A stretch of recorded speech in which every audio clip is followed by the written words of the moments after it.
People were a little bit disappointed. The first nine was not great. People were a little bit bummed out with how August started with the titles on Game Pass Ultimate, and this is going to happen with any subscription service such as PlayStation Now, PlayStation Plus, Xbox Live Gold, Xbox Game Pass. There are going to be certain months, and this isn't just video game streaming platforms either, even movie and TV show platforms such as Netflix, HBO Max, Disney Plus.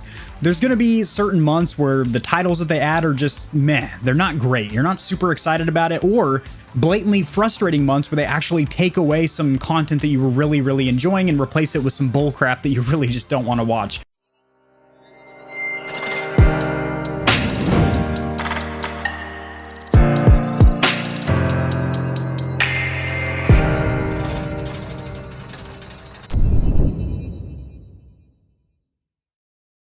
But it seems like Microsoft is really pulling out all the stops here, and they are turning up the heat. The Need for Speed heat. A little dad joke there, but they are definitely introducing some really good titles at the ass end on the rump or the tookus of August to make up for the huge mayonnaise popsicle that we were eating at the beginning of the month, unfortunately. Go ahead and reduce that music just a skosh so my voice is front and center here. So, initial August additions were somewhat of a letdown. That's a bit of an understatement, and I would like to say that the gaming community was pretty disappointed. For the back half of the month, though, so they putted on the first 9 holes, now we're bringing up the green over here, Microsoft seems to have turned up the heat, the Need for Speed heat. So I can't take credit for that joke. It was actually this journalist over here at Kotaku, that big dick stallion.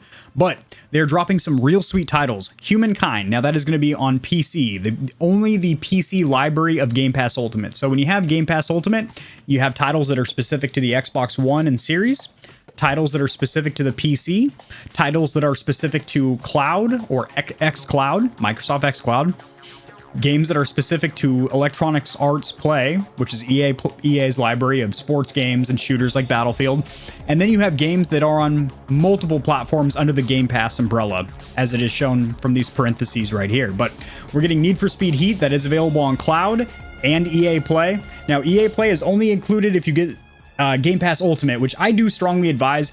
The entry-level Game Pass is okay. You're getting the library of Microsoft games. You're not getting EA Play. You're not getting Microsoft xCloud. You're not getting cross-platform support between the PC and the console, which in my opinion is fantastic because a lot of the games are on both. So I can start Titanfall 2 on my PC, save the progress, go into my living room with the Series S's, all my trophies and save games and everything just transfers right over. It's instantaneous, very smooth and whatnot. Not to mention you do get heavier discounts with Ultimate, and it's only $5 more a month, which that does add up over time. I'm not great with math. I'd have to ask my virtual assistant Schmishmexa over here exactly what that adds up to. 5 times 12. Seems like something I should be able to fire off the top of the dome, but nah, not many brain cells left over. They're all taken up by gaming news and whatnot. But we're getting Need for Speed Heat over here. Star Wars Battlefront 2, which was brought over to PlayStation Now a couple months back, so it's good to see Xbox pulling ahead with that as well. Now, Fallen Order, fantastic game. Fallen Order, I would say, is kind of one of those things that even if you are not a Star Wars fan, it's just good content, period. For example, The Mandalorian. That's just an entertaining show, even if you aren't a big Star Wars fan. But if you are a Star Wars fan, it's a definite watch, just like this is a definite play. And now that it's going to be part of Game Pass Ultimate, you don't have to pay for it individually. It's part of your subscription service. We have Recompile over here. Train Sim World, where you are basically simulating being a gangbanger and you get to set up running trains on people. Just kidding. It's actually about choo-choo trains, so something a little bit more PG. You have 12 minutes over here, which I could never last that long. Then you have Psychonauts 2, which has been met by the gaming community with a lot of positive praise, and overall, a really good game. And then you have Myst, which is probably one of the oldest, I don't even know what genre it is. It's old. I remember playing that on an old family Dell that every time you'd fire it up, sparks would fly out of it. That probably isn't supposed to happen, but it did. And of course, whenever games come to Xbox Game Pass, games also leave Game Pass. Again, they do this all the time to keep up with server storage and whatnot. Netflix will add some shows and they'll take off some other shows. Cheers, Drunken Yoda. What's going on, brother? Crack a cold one for me. You know I don't drink anymore. So they are losing these games right here. Blair Witch, Double Kick to the Nuts Heroes, NBA 2K. Now, I'm not a big sports guy, but I know a lot of you guys out there, maybe you tore a rotator cuff or pulled a hammy back in the day, so you can't physically partake in real sports. So, you know, the simulation, the sim of playing it in your living room, is what gets you through the day. And I understand that. They are taking away 2K21.